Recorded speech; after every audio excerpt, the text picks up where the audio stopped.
Bismillahirrahmanirrahim. Assalamualaikum warahmatullahi wabarakatuh. Yang terhormat Bapak Kepala Sekolah SD Sindang Jaya, yang saya hormati Bapak Ibu Guru SD Sindang Jaya. Alhamdulillah pada kesempatan siang ini kita dapat berkumpul di tempat ini dalam keadaan sehat walafiat. Puji serta syukur marilah kita panjatkan pada Allah SWT yang mana pada hari ini kita dapat hadir di tempat ini dalam keadaan sehat walafiat. Amin ya Allah ya rabbal alamin. Salawat serta salam semoga terlimpah curah kepada junjungan kita Habibana wa Nabiyana Muhammad sallallahu alaihi wasallam, tidak lupa kepada keluarganya, sahabat, tabi'in, tabi'at, serta kita selaku umatnya yang mudah-mudahan mendapat syafaat dari beliau. Amin ya Allah ya rabbal alamin.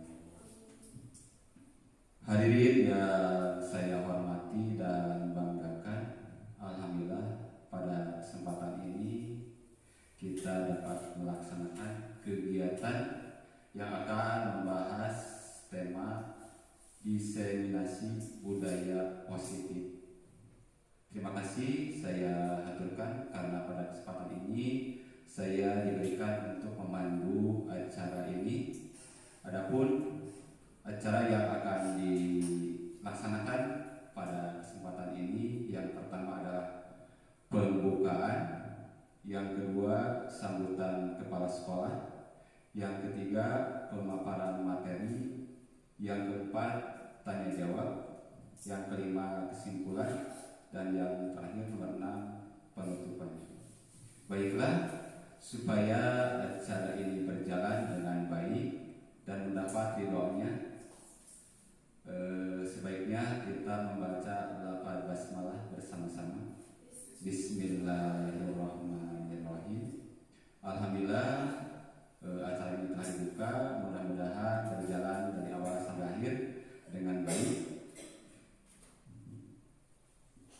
Selanjutnya yaitu sambutan dari Bapak Kepala Sekolah. Kepada Bapak Aib Saibudin SPD MM dipersilahkan. Assalamualaikum warahmatullahi wabarakatuh. Assalamualaikum warahmatullahi wabarakatuh. Salam sejahtera bagi kita semua. Yang terhormat Ibu Bapak Guru SD Sindang Jaya yang berbahagia, marilah kita panjatkan puji syukur kehadirat Allah Subhanahu wa taala atas rahmat dan karunia-Nya sehingga kita dapat berkumpul pada hari ini dalam pemaparan presentasi calon guru penggerak, yaitu Bapak Teddy Sofian. Sebagaimana pendidik, kita semua memiliki tanggung jawab yang besar dalam bentuk generasi penerus bangsa kita. Tugas ini tentunya tidaklah mudah, memerlukan komitmen serta inovasi berkelanjutan dalam proses pembelajaran. Dalam upaya tersebut, kehadiran guru penggerak menjadi salah satu elemen yang sangat penting yang kita harapkan dan bisa mampu memberikan kontribusi nyata dalam meningkatkan kualitas pendidikan di sekolah kita ini. Ibu Bapak Guru yang saya hormati, hari ini kita akan mendengarkan presentasi dari calon guru penggerak yang telah mengikuti sekalian pelatihan dan pembelajaran untuk memperkuat peran mereka dalam transformasi pendidikan. Mereka akan berbagi pengetahuan, pengalaman, dan inovasi yang telah mereka kembangkan. Saya berharap kita semua dapat mengambil manfaat dari inspirasi dari apa yang mereka sajikan sehingga dapat kita implementasikan ke dalam proses pembelajaran mengajar di sekolah kita ini. Semoga kegiatan ini tidak hanya menjadi ajang bagi ilmu, tetapi juga menjadi momentum bagi kita semua untuk terus berkolaborasi dan saling mendukung dalam menciptakan lingkungan belajar yang lebih baik, lebih inovatif, dan lebih inklusif. Saya ingin menyampaikan apresiasi yang setinggi-tingginya kepada guru penggerak yang telah bekerja keras dalam menyiapkan presentasi ini. Saya juga mengajak seluruh ibu dan bapak guru untuk ikut aktif di sini, mungkin juga sebagai diskusi, tanya jawab, dan berbagai pandangan selama sesi ini berlangsung, sehingga kita dapat membangun pemahaman yang lebih mendalam. Rupanya akhir kata dari saya, marilah kita bersama-sama berkomitmen untuk terus mengembangkan diri, memberikan yang terbaik bagi siswa-siswi kita. Semoga apa yang kita lakukan di hari ini menjadi langkah awal untuk membawa perubahan besar bagi dunia pendidikan, khususnya di sekolah kita, umumnya di Indonesia. Rupanya demikian yang saya dapat ucapkan. Wassalamualaikum warahmatullahi wabarakatuh.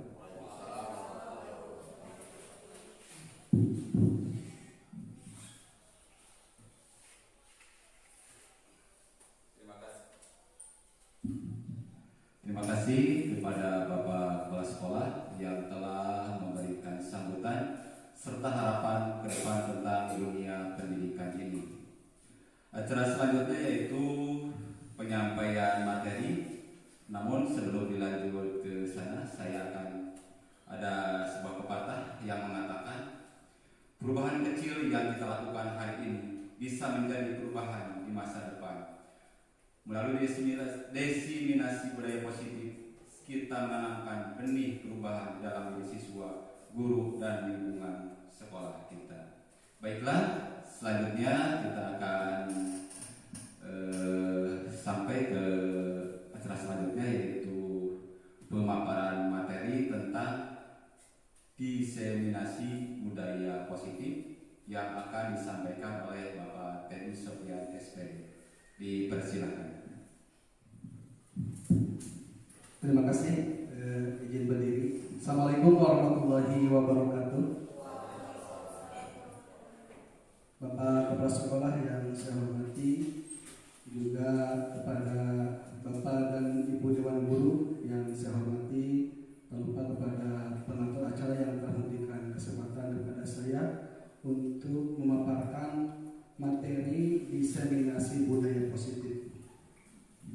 Penyampaian materi ini adalah bagian dari rangkaian tugas yang diberikan kepada saya untuk menyampaikan kepada rekan sejawat khususnya. Mudah-mudahan ini tidak hanya menjadi tugas bagi saya, juga bisa bermanfaat untuk kita semua dan sekolah kita. Baiklah Bapak dan Ibu, untuk diseminasi budaya positif ini, yang pertama, nah, ini ada beberapa pertanyaan ya.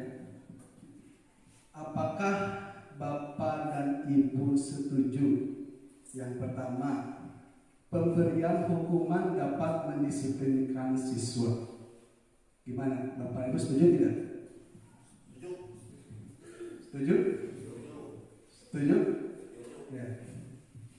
Dan yang kedua, nanti jawabannya kita kembali lagi setelah materi selesai. Yang kedua, pemberian hadiah meningkatkan prestasi siswa. Setuju? Setuju. Baik, yang ketiga yaitu guru harus mampu memberikan solusi untuk setiap siswa yang bermasalah. Setuju tidak? Setuju. Yang terakhir, guru berperan sebagai teman bagi siswa. Apakah setuju? Setuju. Ya. Baiklah, dari keempat pertanyaan ini ternyata semua jawabannya setuju. Ya. Kita lanjut Bapak Ibu. Nah, apa itu positif mindset ya. Positif mindset itu adalah pemikiran positif yang ada pada diri kita. Yang pertama itu apa? Budaya positif itu sendiri. Nah, budaya positif itu adalah perwujudan dari nilai-nilai atau keyakinan universal yang diterapkan di sekolah. Nah, keyakinan universal ini adalah keyakinan yang memang disepakati oleh semuanya. Kira-kira keyakinan apa atau kebajikan apa yang disepakati secara universal? Misalkan apa?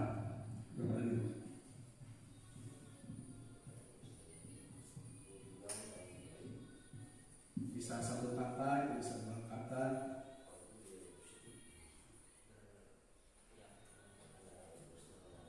Ya.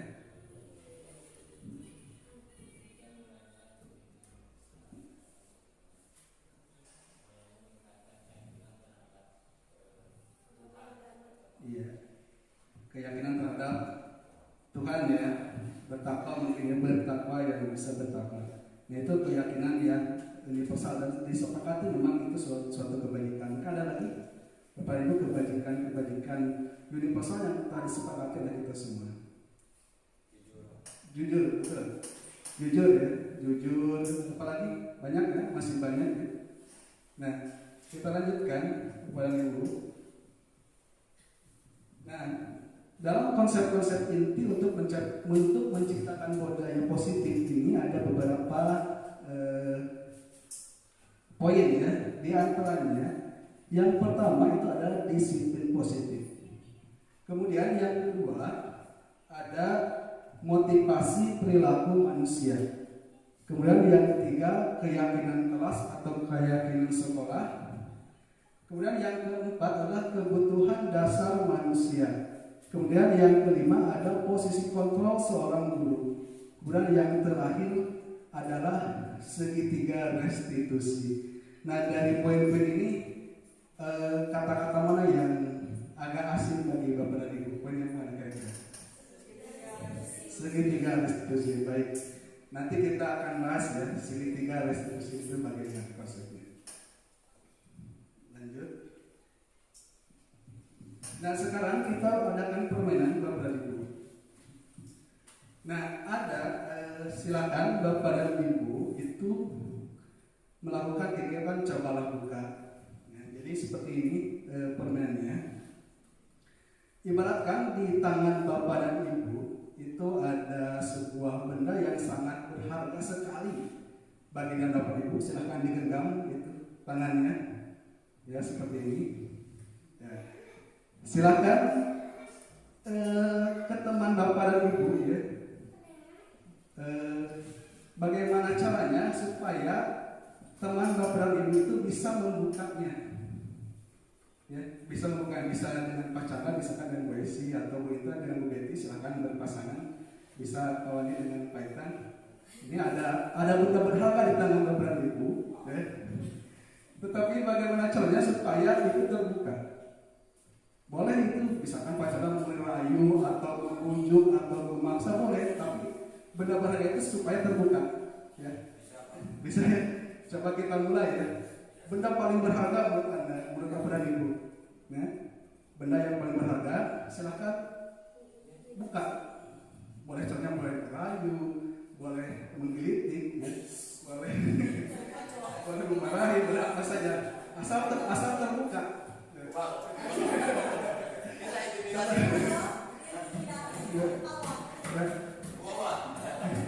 Silakan ya. Pada hitungan ketiga ya Bapak dan Ibu ya.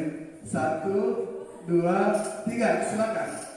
Silakan boleh merayu, boleh memaksa.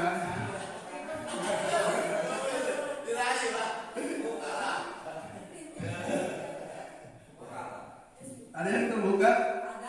Ada. Baik.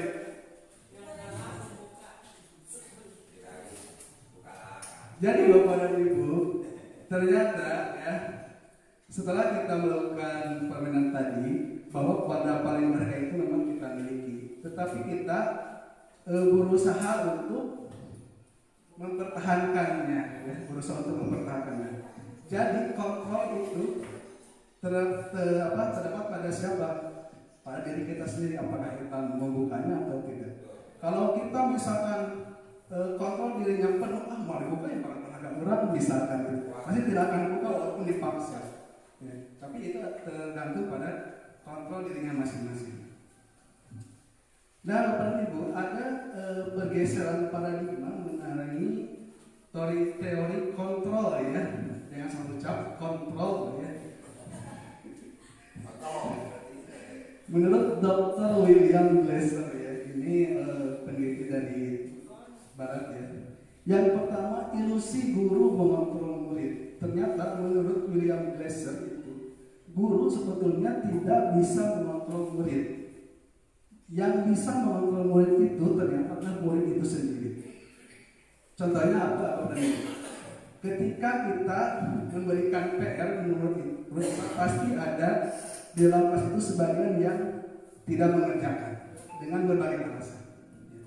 Berarti kita bisa mengontrol tidak? Tidak. Kalau bisa mengontrol pasti semuanya tepat waktu. Kemudian yang kedua, ilusi bahwa semua penguatan positif efektif dan bermanfaat. Ini mungkin agak sedikit sedikit bertentangan ya. Tapi ini berlaku mungkin bisa untuk jangka pendek bisa berlaku bahwa penguatan positif misalkan diberi reward atau diberi pujian bisa berlaku, tapi untuk jangka pendek.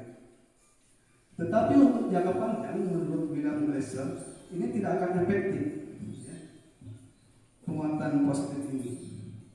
Kemudian yang selanjutnya, ilusi bahwa kritik dan membuat orang merasa bersalah dapat menguatkan karakter. Setuju tidak Bapak Ibu? Ketika anak sekali dikritik, kamu mah tidak bisa ini itu, kira-kira hati anak itu akan lebih karakternya akan lebih tinggi atau down? Down ya. Nah, yang terakhir adalah ilusi bahwa orang dewasa memiliki hak untuk memaksa. Dan ternyata itu tidak menurut Dr. William Glasser. Jadi anak itu merasa terpaksa untuk melakukannya. Jadi kembali lagi, ternyata kontrol diri itu terletak pada diri murid itu sendiri.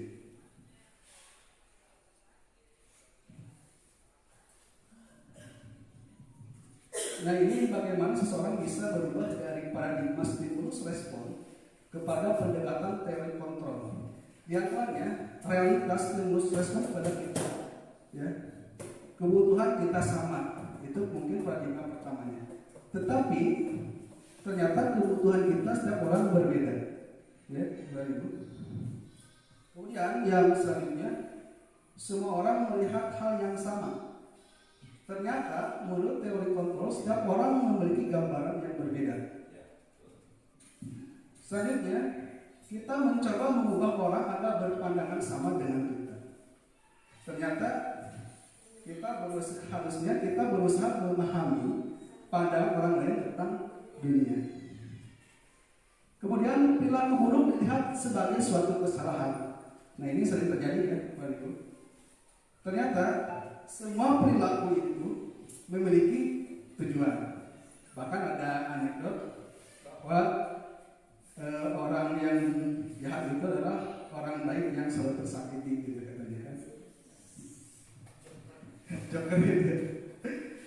Jadi motifnya, misalkan ada pencuri saja, pencuri itu pasti maunya tujuan motifnya.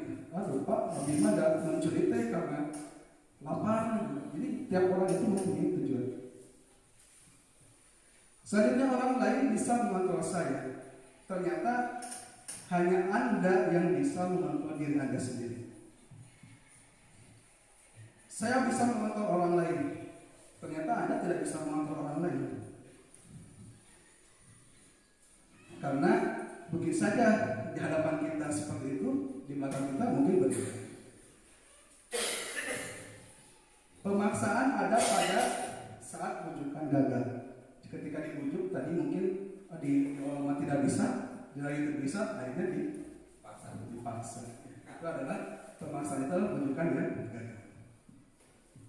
Seharusnya adalah menurut teori kontrol adalah kolaborasi dan konsensus menciptakan pilihan-pilihan baru. Selanjutnya stimulus respon itu adalah model berpikir menang atau kalah. Sebaiknya adalah model berpikir itu adalah menang. Jadi ada win-win solution. Nah, disiplin positif Bapak dan Ibu, disiplin positif itu adalah merupakan salah satu cara untuk penerapan disiplin yang bertujuan untuk menumbuhkan kesadaran serta memberdayakan anak untuk melakukan sesuatu tanpa solokan, ancaman maupun hukuman. Jadi disiplin positif ini ketika melakukan sesuatu itu murni karena keinginan diri sendiri tanpa ada paksaan atau hukuman maupun solokan. Nah, ternyata Bapak dan Ibu, nilai-nilai kebajikan ini kita sudah punya ya, dan sudah diterapkan di sekolah kita. Yang mungkin Bapak dan Ibu sudah sering melakukannya dengan anak-anak ya, yaitu profil pelajar Pancasila. Pelajar Pancasila beriman dan bertakwa pada Tuhan Yang Esa dan berakhlak mulia.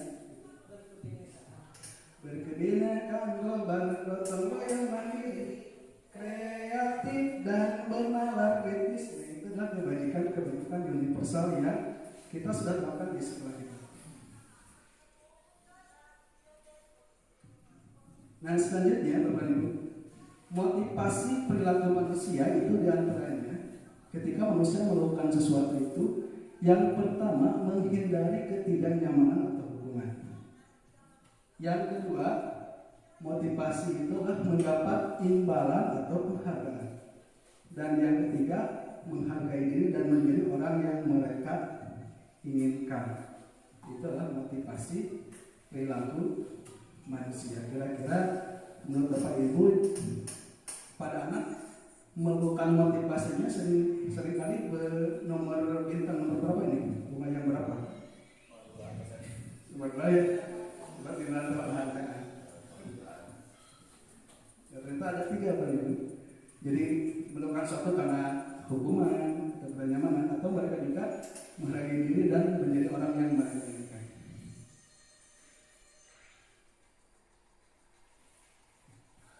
Nah, ini adalah hukuman, konsekuensi, dan restitusi. Nah, identitas gagal ketika kita melakukan hukuman, yaitu sesuatu yang menyakitkan harus terjadi itu hukuman. Kemudian konsekuensi itu sesuatu yang harus terjadi. Kemudian restitusi merupakan suatu pilihan. Dan untuk identitas gagal lainnya adalah untuk hukuman bersifat negatif, konsekuensi netral, dan restitusi adalah positif.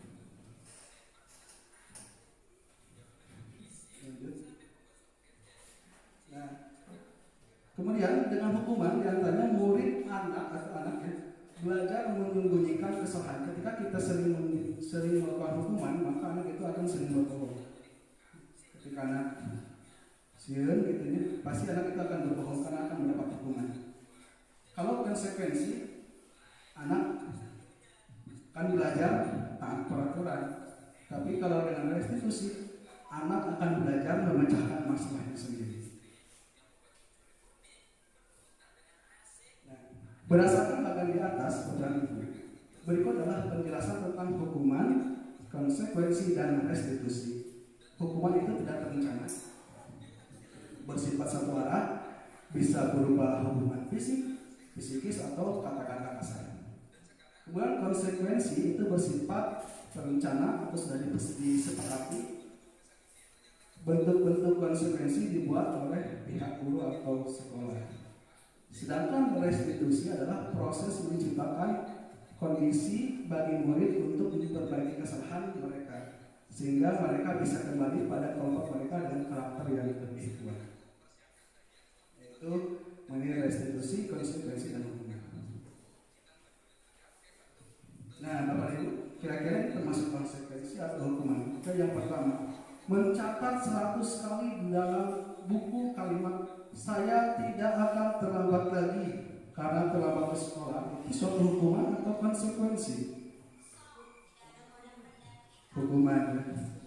Yang kedua, lari mengelilingi lapangan basket 2 kali karena terlambat hadir di sekolah. Hukuman. Kemudian yang ketiga, membersihkan coretan yang dibuatnya di meja tulis. Konsekuensi atau hukuman? Konsekuensi. Kemudian murid diminta untuk push up 15 kali karena tidak menggunakan masker ke sekolah. Hukuman. Hukuman. Berdiri di depan kelas sambil mengangkat kaki 1 karena tidak bisa menjawab pertanyaan. Hukuman. Membersihkan WC karena merusak pensil teman. Hukuman atau konsekuensi? Hukuman. Lari keliling lapangan karena terlambat 10 menit saat pelajaran PJOK P2. Konsekuensi. Lanjut kepada Ibu. Ternyata dihukum oleh penghargaan ini, kata-kata yang mungkin agak mind blowing ya. Kenapa penghargaan ini bisa disebut dengan hukuman? Karena pengaruh jangka pendek dan jangka panjang. Kalau misalkan begini Bapak Ibu, ketika anak mendapatkan reward atau penghargaan untuk jangka pendek bisa dilaksanakan. Tetapi kalau lama-kelamaan itu akan menjadi sebuah kebiasaan yang kurang meningkatkan karakter. Makanya kita ketahui bersamanya bahwa mungkin di sebagian perusahaan atau rumah sakit biasanya itu ada terpampang jelas jangan memberikan tips, ya, jangan memberikan tips. Nah itu maksudnya ketika kita memberikan tips kepada seorang karyawan, ditakutkan bahwa karyawan itu akan memilah dan memilih pelayanan terhadap pasiennya. Misalkan bagaimana memberi tips, lebih bagus pelayanannya, bagaimana tidak memberi tips. Nah ini takutnya seperti itu. Itulah hukuman oleh penghargaan itu seperti itu. Karena penghargaan tidak efektif, masih berlanjut karena penghargaan merusak hubungan. Kenapa merusak hubungan? Ini dibacakan seperti begini, Bapak Ibu. Misalkan seseorang si A dan si B itu berteman.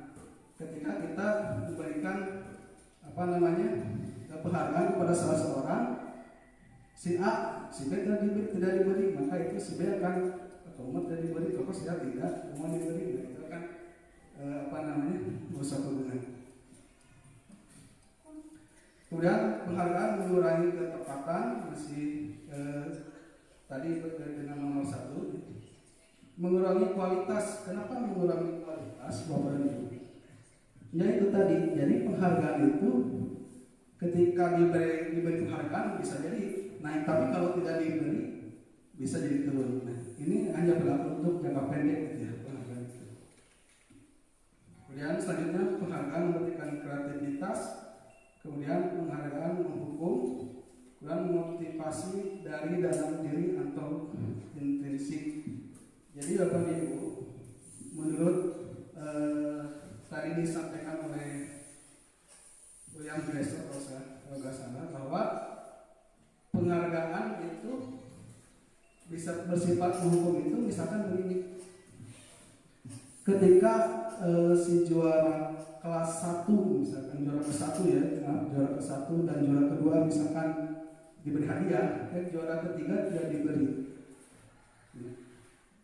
Pasti juara yang peringkat ketiga itu akan merasa dirinya down. Kok saya tidak diberi hadiah gitu. Merasa juga berprestasi loh dalam bidang lain. Nah, maksudnya seperti itu Bang. Jadi ini sekali lagi hanya bisa itu dipraktekkan penghargaan, tapi hanya bersifat jangka pendek. Jadi jangan sebagai prioritas utama.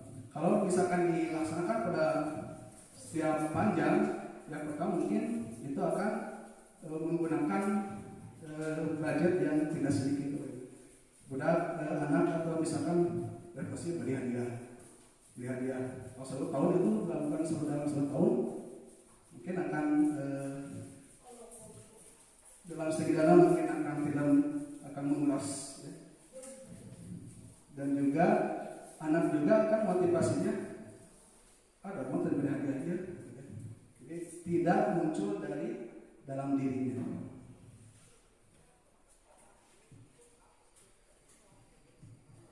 Nah, mengapa keyakinan kelas bukan peraturan kelas?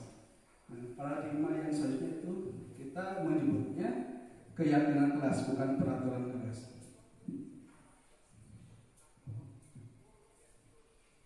Nah, kita ibaratkan begini Bapak Ibu. Mengapa kita memiliki peraturan tentang penggunaan helm pada saat mengendarai kendaraan roda 2 atau motor? Kira-kira apa Bapak Ibu? Untuk mengurangi risiko kecelakaan. Tapi masih ada nggak yang tidak memakai helm? Banyak. Berarti apa itu?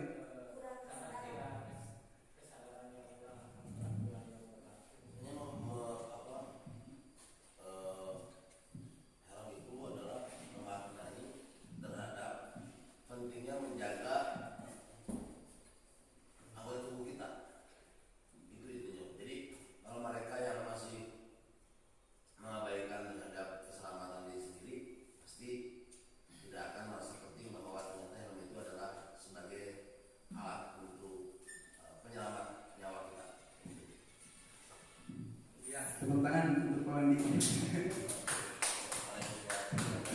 Betul ya.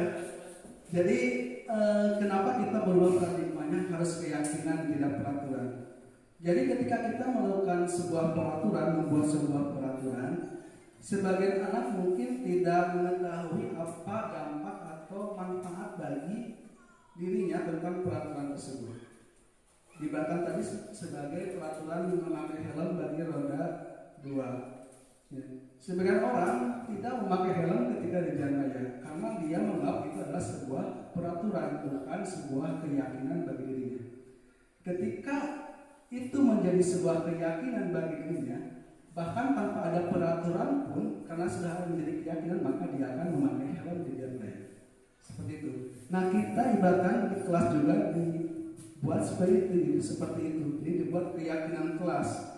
Jadi setiap anak itu mampu mendeskripsikan atau mampu meyakini tentang peraturan tersebut, bahwa peraturan tersebut adalah sebuah keyakinan yang bermanfaat bagi dirinya. Baik, lanjut kembali. Nah, keyakinan kelas dibuat berdasarkan kesepakatan antara guru dan siswa bersifat universal. Sedangkan peraturan biasanya dibuat oleh guru atau bersifat satu arah. Jadi Bapak Ibu, keyakinan kelas itu dibuat bersama-sama. Kira-kira keyakinan kelas apa ini yang harus kita laksanakan di kelas kita?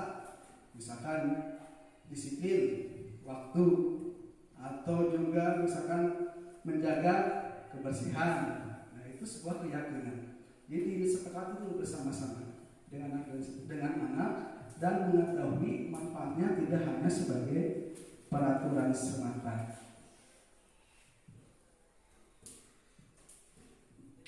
Nah, sekarang prosedur pembentukan keyakinan kelas atau keyakinan sekolah.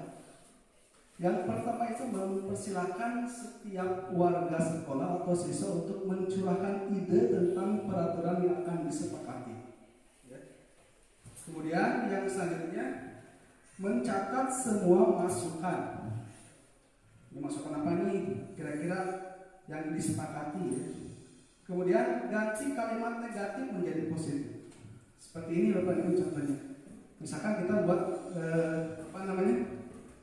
keyakinan ya, tidak terlambat datang ke sekolah. Berarti kalau kalimat dirubah jadi kalimat positif ini menjadi apa? Datang tepat waktu. Ya, seperti itu kalau itu membuat keyakinan kelas. Atau tidak boleh membuang sampah sembarangan. Bisa menjadi buanglah sampah pada tempatnya, atau jagalah kebersihan. Selanjutnya, tinjau kembali curahan pendapat yang terkumpul dan susun menjadi keyakinan kelas atau sekolah. Terus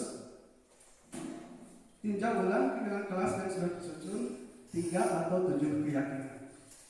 Ini jangan terlalu banyak-banyak, 3 sampai 7 yang penting walaupun 7 poin tapi bisa diyakini dan dilaksanakan. Nah, sebaiknya meninjau dan menyetujui dengan menandatanganinya. Misalkan kita buat keyakinan kelas nih, di poster atau di karton, ditandatangani oleh setiap siswa. Jadi ketika ada seorang siswa yang melanggar, kita tanyakan keyakinan kelas apa yang telah kamu langgar. Kemudian keyakinan kelas dapat ditempel di dinding kelas masing-masing.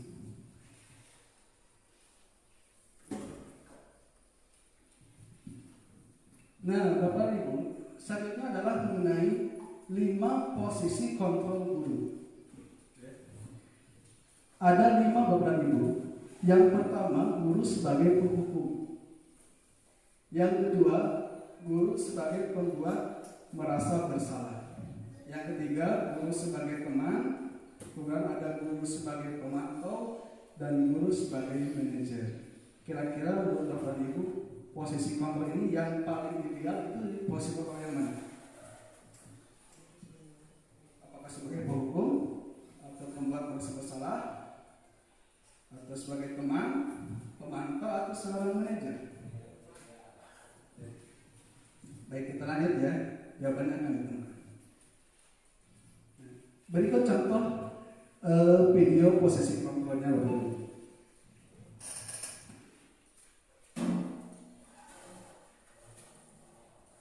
Nah, ini yang pertama kita sebagai guru sebagai penghukum.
Ketika posisi kontrol guru sebagai seorang penghukum.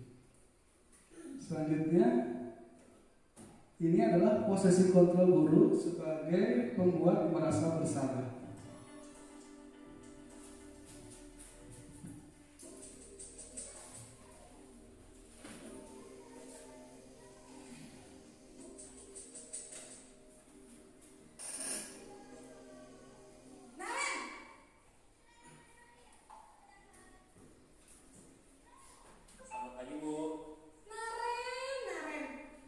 Kamu kenapa terlambat lagi, Nak? Ya Tuhan, Naren.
Selanjutnya, Bapak Ibu adalah posisi kontrol guru sebagai pemantau.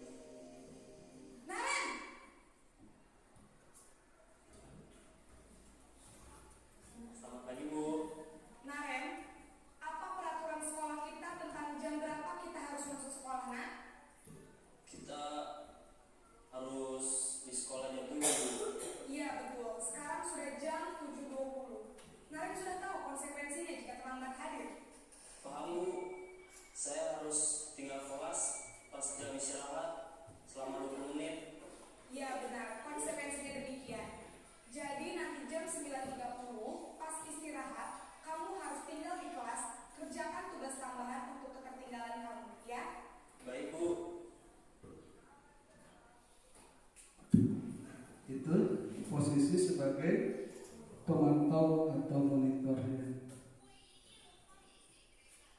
Sekarang posisi keempat ya.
Itu posisi sebagai teman, jadi posisi kontrol guru sebagai teman. Nah selanjutnya adalah posisi terakhir, itu posisi sebagai manajer.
Itu adalah Bapak Ibu 5 posisi kontrol guru terhadap murid. Jadi kita lanjutkan kembali.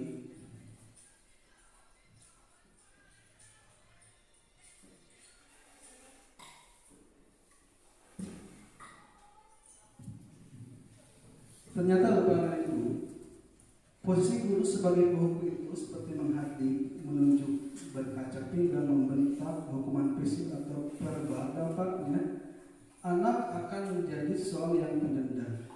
Kemudian tidak menyukai guru atau mupel tertentu. Mupel ini muatan pelajaran. Kemudian posisi yang kedua adalah membuat merasa bersalah. Memang suaranya lembut dan namun menyalahkan siswa. Guru menyatakan kesalahan pada siswa dan seolah-olah guru menderita.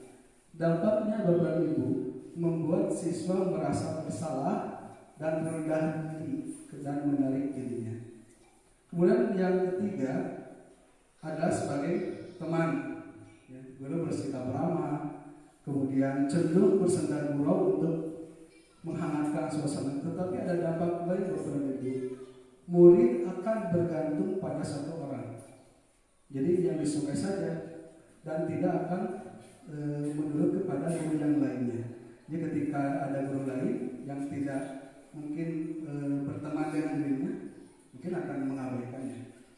Kemudian membuat siswa tidak mandiri. Nah, kalau pemantau Bapak Ibu, nada bicara dan dikasih data, kemudian identitas berhasil, pemantau tetap pemantau dan siswa tidak diberi sanksi. Tetapi dampaknya saat siswa diberi sanksi, kemudian dampaknya menghitung atau hadiah atau hukuman yang diberi tanpa melihat nilai kebajikan. Kemudian tidak sepenuhnya mandiri. Nah, kalau yang terakhir adalah posisi manajer, suara netral, tercipta identitas positif, mengajukan pertanyaan bermakna, membantu siswa memecahkan masalah. Dampaknya, murid menjadi mandiri dan percaya diri memecahkan masalahnya sendiri. Jadi siswa mampu memecahkan problemnya atau masalah jadi permasalahannya, solusinya itu timbul dari diri siswa, dari diri sendiri. Seperti tadi ya, solusinya gimana? Saya akan bangun pagi, saya akan menyetor alat lagi. Itu solusinya ditemukan oleh siswa itu sendiri, bukan dari gurunya. Kemudian Bapak Ibu, ternyata kebutuhan dasar manusia itu ada 5. Yang pertama adalah bertahan hidup atau fisiologi. Bagaimana bertahan hidup seperti rasa lapar atau rasa nyaman itu adalah salah satu kebutuhan dasar manusia. Yang kedua, kasih sayang dan rasa diterima. Kemudian yang ketiga, penguasaan, ada kebebasan, kemudian ada kesenangan. Jadi Bapak Ibu, menurut teori ini, mengapa anak bertingkah atau sedikit bermasalah, tidak sesuai yang kita harapkan, ternyata ada salah satu kebutuhan dasar manusianya yang tidak terpenuhi. Makanya itu membuat seseorang itu atau siswa menjadi bermasalah karena ada dari 5 faktor ini yang tidak terpenuhi. Nah, kira-kira yang ini Pak Ibu, nomor 1. Aku senang main kejar-kejaran dengan ibu guru, seru. Kira-kira kebutuhan apa yang terpenuhi? Kembali ke sini. Kesayangan, penguasaan, kebebasan, kesenangan. Aku senang main kejar-kejaran dengan ibu guru. Apa yang terpenuhi? Pak Ibu? Baik lagi. Kesenangan, kebebasan, penguasaan, kasih sayang atau bertahan hidup. Aku senang. Kesenangan. Ya, kata senang di sini. Yang kedua, ibu kejar aku karena ibu guru saya ngasih apa yang terpenuhi? Kasih sayang. Aku hebat kan, bisa bikin ibu guru kejar aku. Itu apa ini? Penguasaan. Jadi ingin menunjukkan dirinya. Selanjutnya, aku bosan belajar mengulangi terus dalam kelas. Apa kira-kira? Kebebasan. Jadi ketika siswa bermasalah itu adalah dua faktor yang tadi yang tidak terpenuhi. Nah, selanjutnya Bapak Ibu, dunia berkualitas. Ya, dunia berkualitas itu adalah ibaratkan album kenangan pada diri kita ya. Album kenangan itu misalkan pasti kalau nyimpan foto yang baik-baik ya. Kalau di foto ini mah hapus lah fotonya. Kalau yang buruk ya, tapi kalau yang fotonya bagus simpan. Nah, seperti itu. Kira-kira nih dari pertanyaan-pertanyaan dunia berkualitas ini, nomor 1, siapakah orang-orang yang paling penting dalam hidup Anda? Boleh dijawab nih Bapak Ibu. Boleh Bu Betty, siapakah orang-orang yang paling penting dalam hidup Anda? Tentunya ibuku tersayang dan tercinta.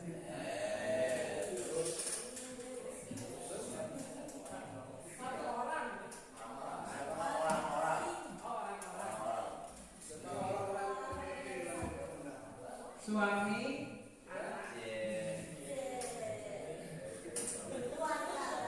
keluarga.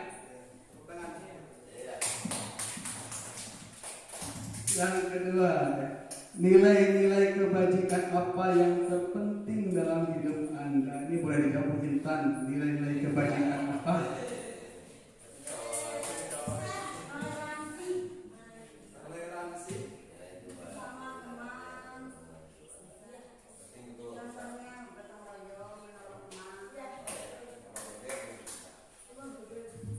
Terima kasih, Dr. Bayo, toleransi.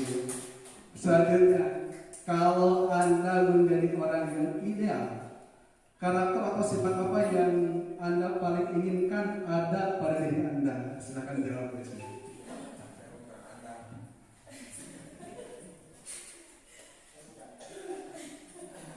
Berperilaku sesuai dengan ketentuan yang berlaku, contohnya disiplin, jujur, tanggung jawab. Terima kasih, tepuk tangan untuk presiden. Selanjutnya, apa pencapaian Anda yang Anda sangat banggakan? Ini boleh dijawab oleh Pak Chandra.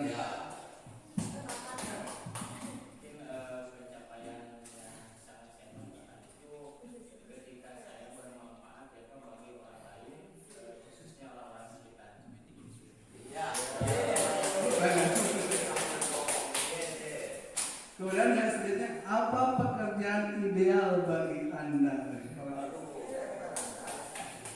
Menurut saya ya, pekerjaan yang ideal bagi saya itu ya guru.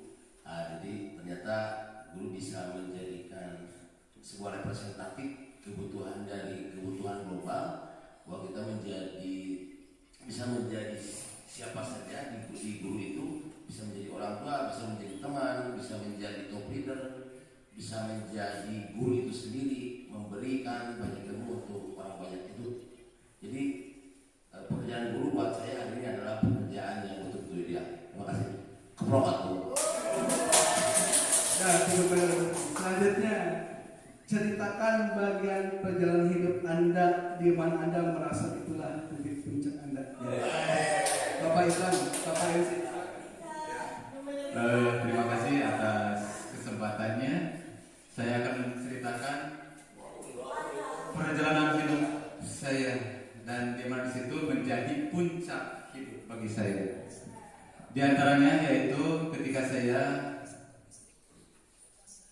melaksanakan tugas di daerah terpencil, salah satu kecamatan di Agrabinta, salah satu kecamatan yang ada di Cianjur yaitu kecamatan Agrabinta, tepatnya di desa Bojongkaso, Kampung Budi Setra. Disitulah saya bisa mengabdikan diri dan itu merupakan puncak dalam hidup saya. Apa sebabnya?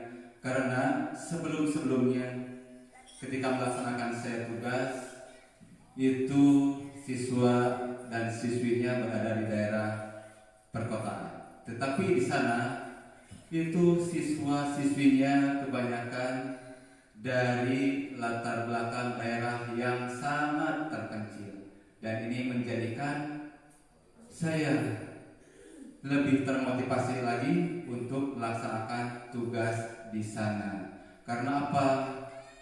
tingkat semangat belajar mereka itu sangat tinggi, beda dengan anak-anak yang ada di perkotaan. Ini menjadikan saya lebih berkesan, dan sampai sekarang saya belum move on dengan peristiwa tersebut atau kejadian tersebut. Bahkan setiap hari mereka selalu telepon saya, mereka selalu merindukan saya, mereka selalu menginginkan saya untuk kembali ke sana. Dan ini menjadikan puncak dalam hidup saya atau perjalanan hidup saya. Terima kasih. Selanjutnya ini mungkin untuk Pak KS ya. Apa yang paling bermakna dalam hidup Anda?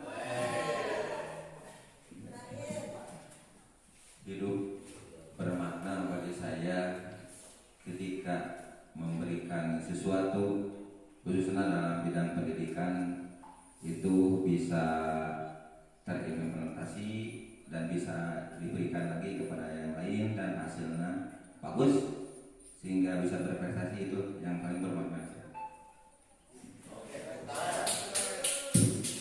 Ya, itulah gambaran dunia berkualitas ya. Bapak Ibu, setiap orang mungkin akan berbeda, tapi itulah dunia berkualitas bagi masing-masing Bapak dan Ibu. Nah, ini Bapak Ibu, tadi yang ditanyakan apa itu segitiga restitusi itu ya. Segitiga restitusi itu adalah tahapan dalam membentuk karakter siswa ketika siswa melakukan sebuah kesalahan. Yang pertama yaitu menstabilkan identitas. Tahapan kedua yaitu validasi kebutuhan, dan yang ketiga menanyakan keyakinan. Untuk lebih jelasnya Bapak Ibu bisa menyimak video berikut ini mengenai praktek dari segitiga restitusi.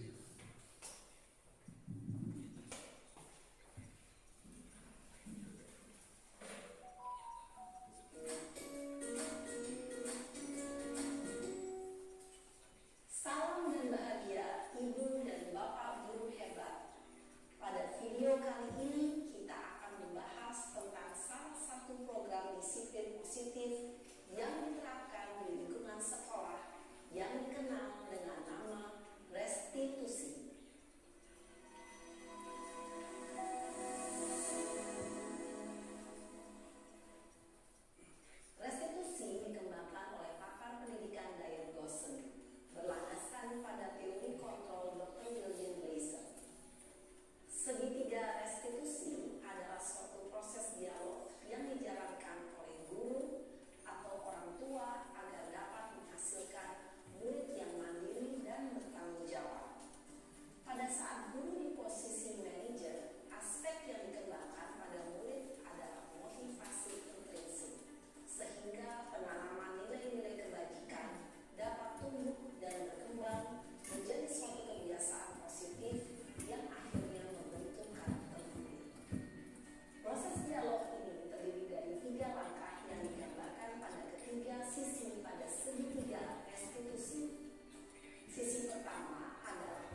segitiga restitusi. Yang pertama yaitu menstabilkan masalahnya. Menstabilkan masalah ini bukan berarti membenarkan masalah yang dia hadapi ya. Maksudnya menstabilkan dirinya. Jadi misalkan begini, oh saya terdatang tepat karena mahasiswa datang terlambat. Oh saya misalkan bisa tidak berarti oh itu wajarlah sebagai manusia. Bapak juga bisa datang terlambat.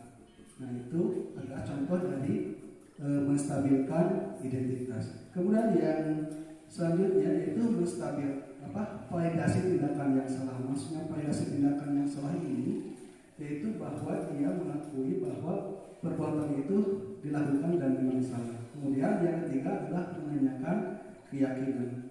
Jadi Bapak Ibu dalam menanyakan keyakinan ini siswa didorong untuk memecahkan atau mencari solusinya sendiri. Jadi solusi itu timbul dari siswa atau murid itu sendiri, tidak dari guru. Baiklah, setelah itu kita lanjutkan.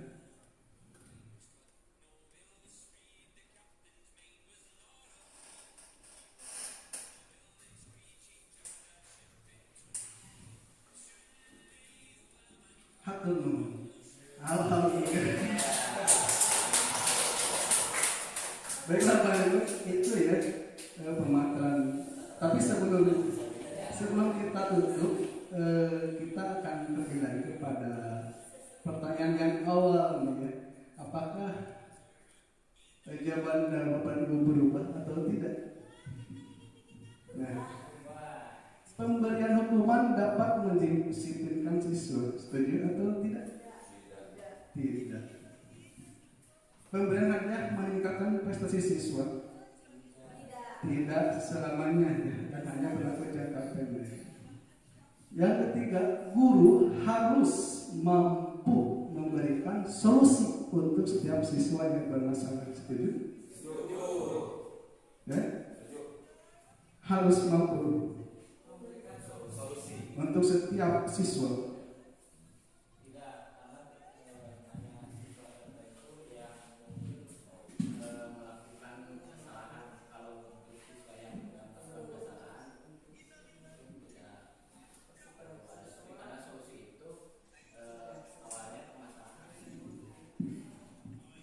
Tidak semua untuk siswa, bahkan siswa juga bisa mencari solusinya untuk diri sendiri ya. Kemudian yang keempat, guru berperan sebagai teman bagi siswa. Setuju? Setuju ya? Sebagai teman bagi siswa. Ternyata ada sedikit perubahan dari pertanyaan awal tadi setelah memaparkan materi ini. Baiklah Bapak Ibu, mungkin itu yang dapat saya sampaikan. Mohon maaf atas kekurangan. Saya kembalikan lagi kepada MC.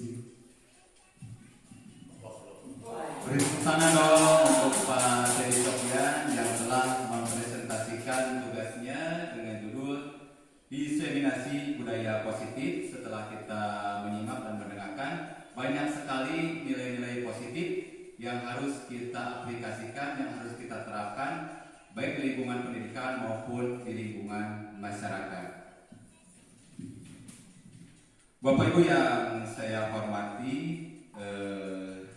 setelah saya mendengar dan kalau boleh memberikan sesuatu terhadap apa yang dipresentasikan Bapak Teddy Sofyan tersebut, yaitu budaya positif bukannya sekedar kebiasaan baik, tetapi adalah sebuah kekuatan yang mampu mengubah lingkungan belajar kita menjadi tempat yang lebih baik, lebih ramah dan lebih harmonis.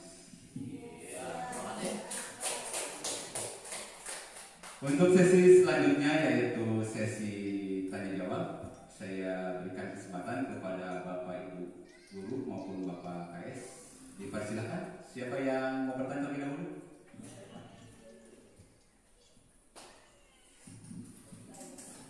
Assalamualaikum warahmatullahi wabarakatuh. Ini tentang diseminasi budaya positif sangat menarik ya. Tentunya ada beberapa satu aja mungkin yang saya akan tanyakan, mungkin yang lain teman-teman yang lain akan menambahkan. Yang pertama, dalam kegiatan restitusi untuk kasus yang cukup berarti, apakah tahapannya harus melalui segitiga restitusi? Kepada Pak Teddy mohon dijelaskan. Terima kasih. Terima kasih buat Ibu Betty. Silakan Pak Teddy untuk menanggapi pertanyaan yang diberikan oleh Ibu Betty. Ya, terima kasih Bu Betty, pertanyaan yang bagus. Apakah segitiga restitusi ini berlaku pada masalah-masalah yang berat mungkin ya? Nah, Bapak Ibu, untuk masalah-masalah tertentu yang memang cukup berat, maka itu tidak selamanya tahapan-tahapan tersebut dilakukan. Kita bisa langsung kepada tahap yang ketiga, yaitu menanyakan keyakinan. Ya, menanyakan keyakinan, atau kita bisa langsung mengintervensinya. Misalkan kasusnya sangat berat sekali, jadi kita bisa langsung mengintervensi siswa tersebut untuk tidak melakukan kesalahan yang cukup fatal seperti itu. Mungkin itu Ibu Betty, semoga bisa menjawab. Terima kasih. Terima kasih, jawabannya sangat bagus sekali. Selanjutnya, siapa lagi yang mau bertanya? Silakan Ibu Desiana Lubis.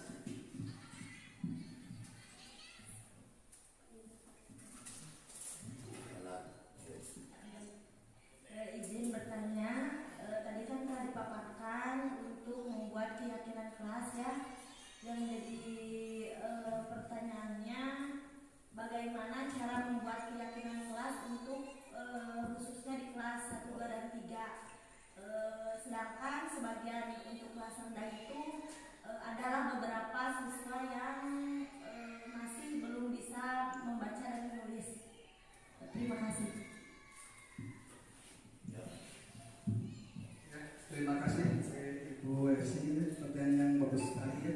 Memang kita di lapangan kadang menemukan siswa, terutama kelas bawah itu tidak semuanya bisa menulis ya, belum bisa menulis atau membaca. Nah, solusinya mungkin kita bisa membuat gambar ya. Misalkan ada gambar seseorang membuang sampah pada tempatnya. Gambar yang kedua bisa membuang sampah sembarangan. Nah, si anak bisa menceklis atau apa saja ya, mentandai mana yang disetujuinya. Mungkin bisa dilakukan seperti itu ya. Semoga bisa menjawab. Ya, kembalikan lagi kepada moderator. Silakan Pak. Menjawab itu dari pertanyaan Bu Desiana Lubis bahwa betul bahwa dalam kegiatan di kelas itu juga harus ada semacam kesepakatan ya, atau dalam hal ini keyakinan dari materi yang tadi disebutkan oleh Pak Teddy. Tentunya beberapa sudah kita lakukan ya.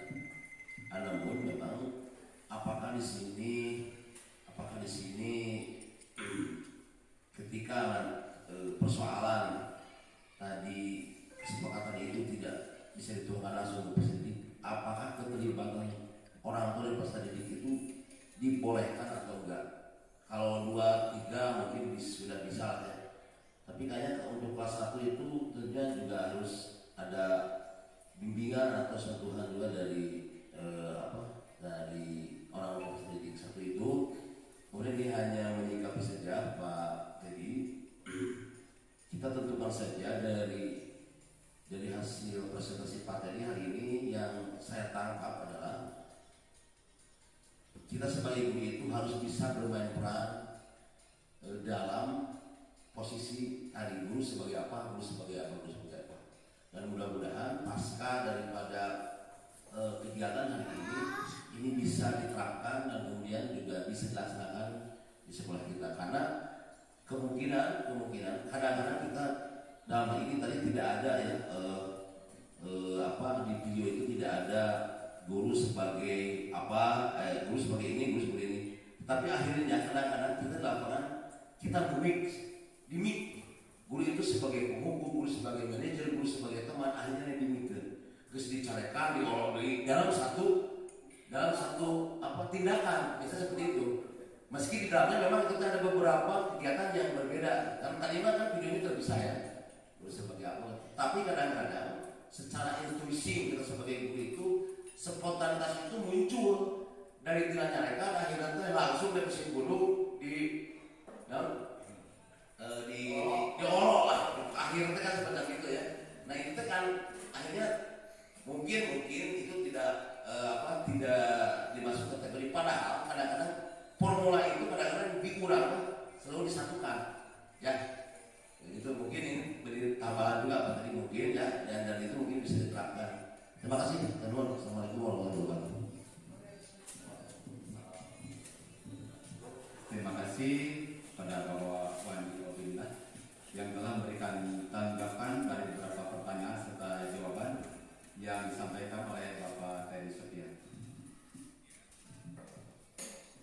Sebelum acara ini ditutup, barangkali ada yang mau disampaikan dari Bapak Teddy Sofian. Baiklah Bapak dan Ibu, dari pemaparan yang telah saya sampaikan, mudah-mudahan dari ini hanya sebagai tugas, bukan hanya sebagai tugas saya untuk menyampaikan atau memberi tugas ya, tapi mudah-mudahan juga ini bisa dapat bermanfaat bagi kita semua dan kita bisa berkolaborasi dan saling mengingatkan serta saling membantu dalam memajukan sekolah ini, dan juga untuk berpihak pembelajaran kepada murid. Ya, mudah-mudahan seperti itu harapannya, dan semua visi yang telah kita buat dapat tercapai dengan tahapan-tahapan yang telah kita laksanakan. Mudah-mudahan ini juga menjadi amal baik bagi kita dan mendapat ridhonya dari Allah Subhanahu wa Ta'ala. Terima kasih. Sekali lagi terima kasih kepada Bapak Teddy Sofian. Bapak Ibu yang saya hormati, alhamdulillah kegiatan hari ini alhamdulillah berjalan dengan lancar, dan saya akan menyimpulkan kegiatan ini tentang diseminasi budaya positif. Diseminasi budaya positif adalah proses penyebaran nilai-nilai, norma, dan kebiasaan yang mendukung lingkungan yang sehat, produktif, dan harmonis dalam masyarakat. Budaya positif mencakup sikap saling menghargai, empati, kerjasama, dan tanggung jawab, baik di tempat kerja, sekolah, maupun komunitas. Ketika kita menyebarkan nilai-nilai positif, kita tidak hanya membentuk karakter individu, tetapi juga membangun komunitas belajar yang kuat dan mendukung satu sama lain. Guru penggerak, tergerak, bergerak, menggerakkan menuju masa depan pendidikan lebih baik. Sekali lagi, terima kasih atas segala perhatiannya. Acara ini kita tutup dengan membacakan basmalah. Alhamdulillahirabbil alamin. Billahi taufiq wal hidayah. Wassalamualaikum warahmatullahi wabarakatuh.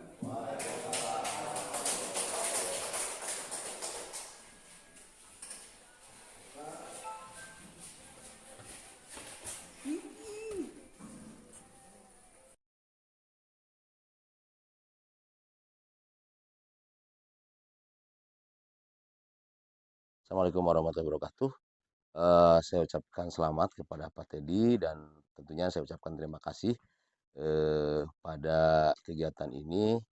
Pak Teddy bisa menjelaskan segala hal yang tentunya bermanfaat bagi sekolah kita kaitan dengan materi yang disampaikan adalah diseminasi budaya positif. Tentunya mudah-mudahan ini bisa dijalankan di sekolah kami, dan saya ucapkan terima kasih, kemudian sukses untuk Pak Teddy. Assalamualaikum warahmatullahi wabarakatuh. Assalamualaikum warahmatullahi wabarakatuh. Saya ucapkan selamat kepada Bapak Teddy Sofian, dan saya ucapkan terima kasih atas pemaparan yang disampaikan oleh beliau. Mudah-mudahan ini bermanfaat bagi kita semua dan ini menjadikan nilai-nilai positif yang harus kita diaplikasikan dalam kehidupan maupun di lingkungan sekolah. Terima kasih. Wassalamualaikum warahmatullahi wabarakatuh. Baiklah, sebelumnya saya ucapkan terima kasih atas pemaparan yang telah diberikan oleh Pak Teddy sebagai calon guru penggerak, yang mudah-mudahan materi yang diberikan itu bermanfaat bagi kita khususnya warga sekolah sehingga dapat mengaplikasikannya dalam kehidupan sehari-hari.